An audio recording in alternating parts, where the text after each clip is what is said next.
Hey guys, welcome back to another video in utility classes.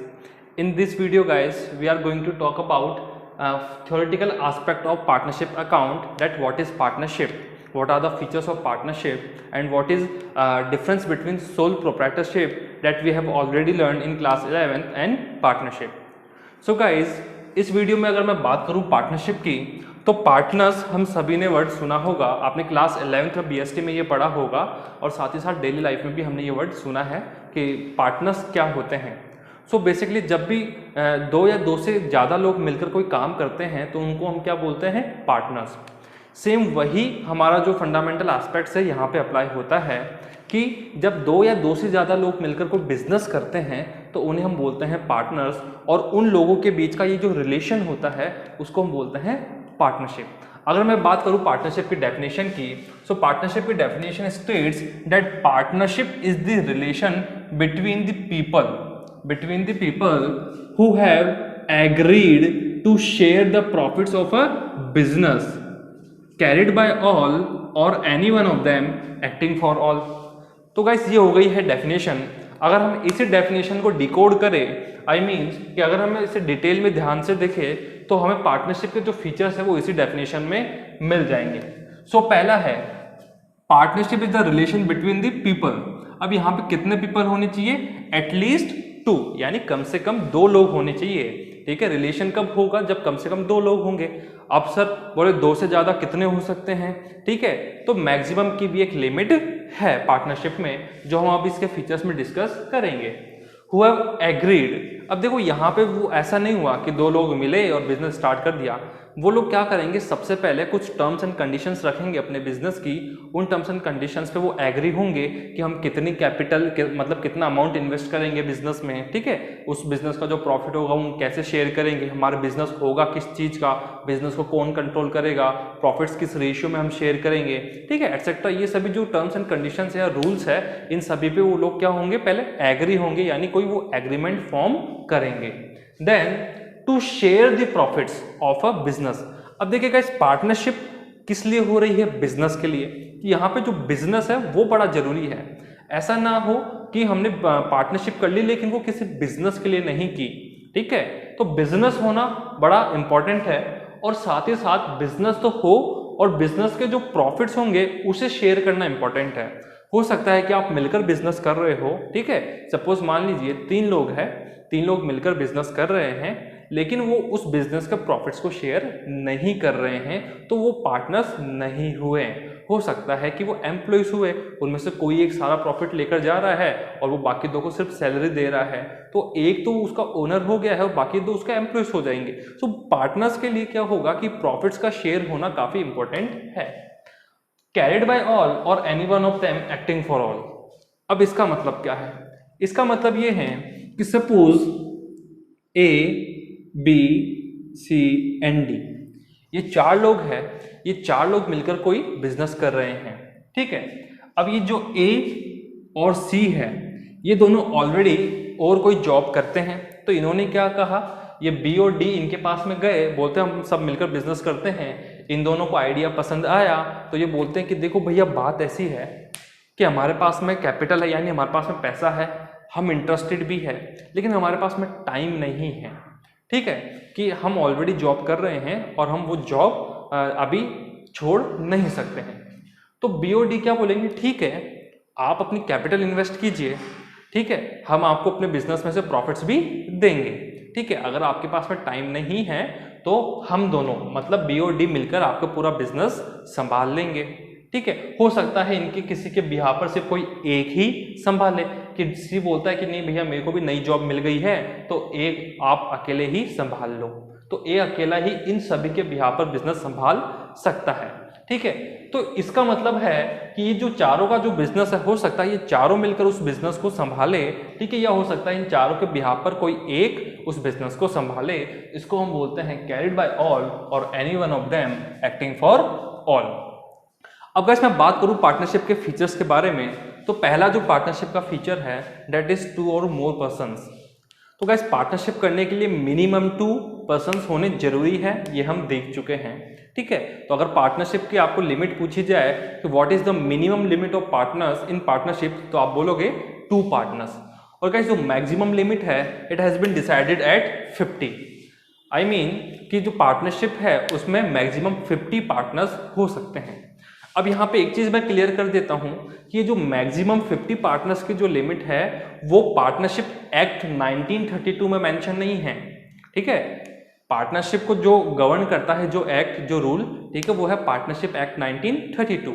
लेकिन guys ये जो limit है मैक्सिमम वो पार्टनरशिप एक्ट में नहीं है। वो कौन सा एक्ट में है? वो है कंपनीज एक्ट 2013।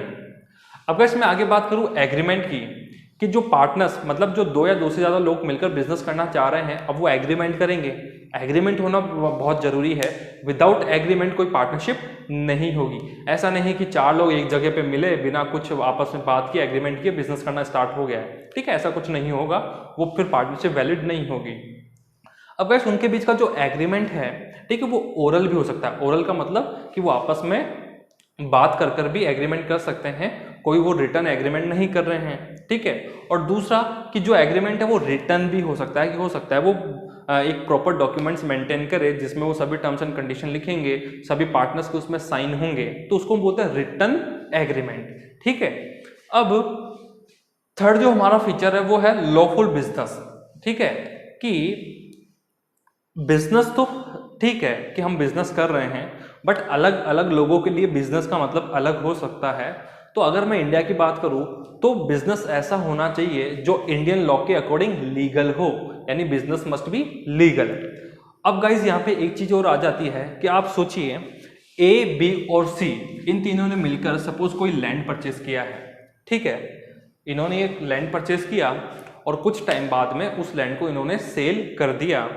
उस सेल से इनको जो भी प्रॉफिट हुआ वो तीनों ने शेयर कर लिया। तो क्या ये बिजनेस हुआ? गाइस ये बिजनेस नहीं हुआ, क्योंकि बिजनेस आपने क्लास 11th में पढ़ा है कि बिजनेस के लिए परचेस एंड सेल की जो एक्टिविटीज है वो रेगुलर बेसिस पे होनी चाहिए, ठीक है। अब इन्होंने सिर्फ लैंड परचेस किया एक बार और एक बार सेल कर दिया, तो उससे ये बिजनेस नहीं हुआ।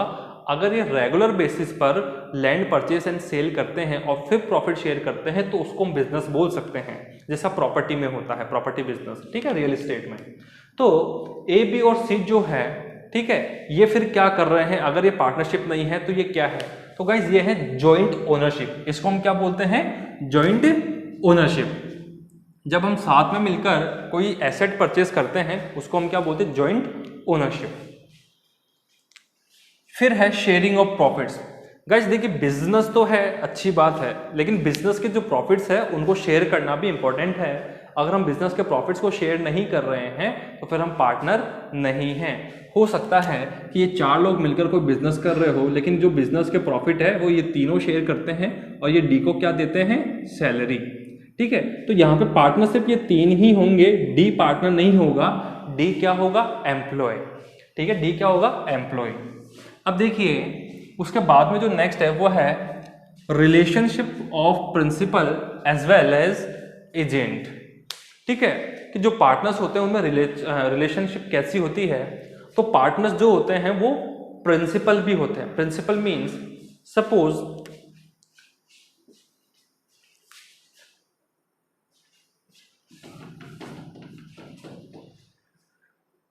सपोज ये 4 पार्टनर है ए, बी, सी एंड डी।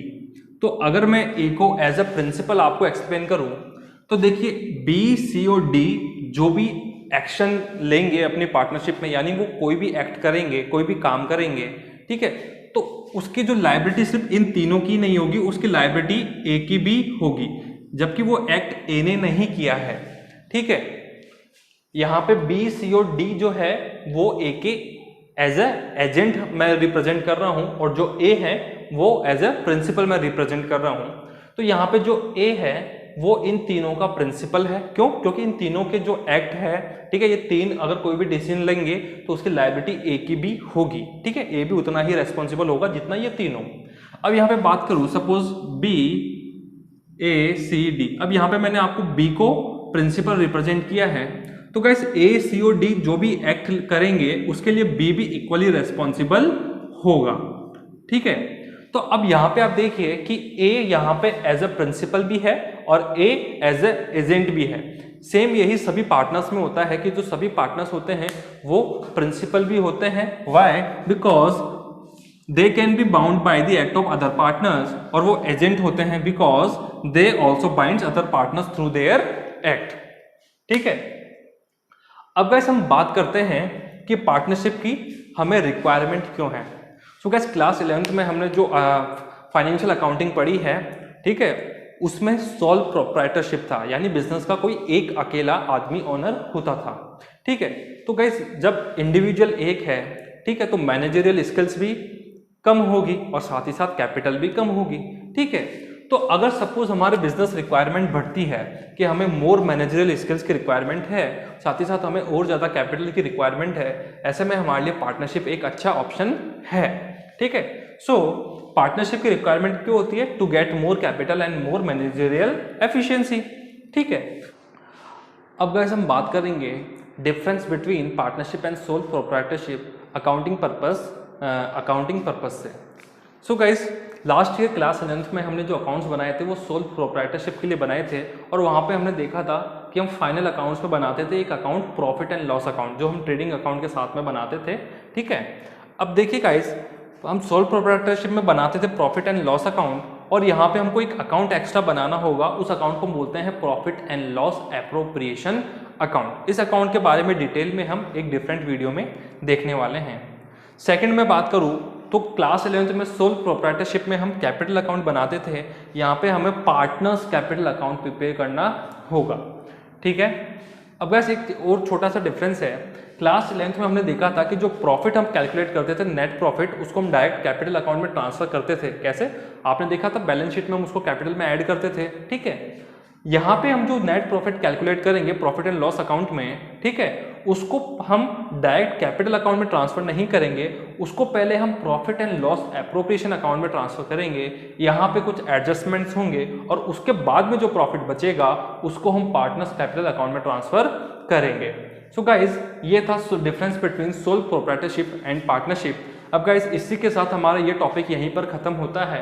अब गाइज अगर मैं बात करूँ पार्टनरशिप ओवरऑल चैप्टर की, तो एक काफ़ी इजी चैप्टर होने वाला है, लेकिन जो सबसे बड़ी प्रॉब्लम क्लास 12 स्टूडेंट्स को आती है पार्टनरशिप में, वो आती है टाइमली रिवीजन ना करने के कारण।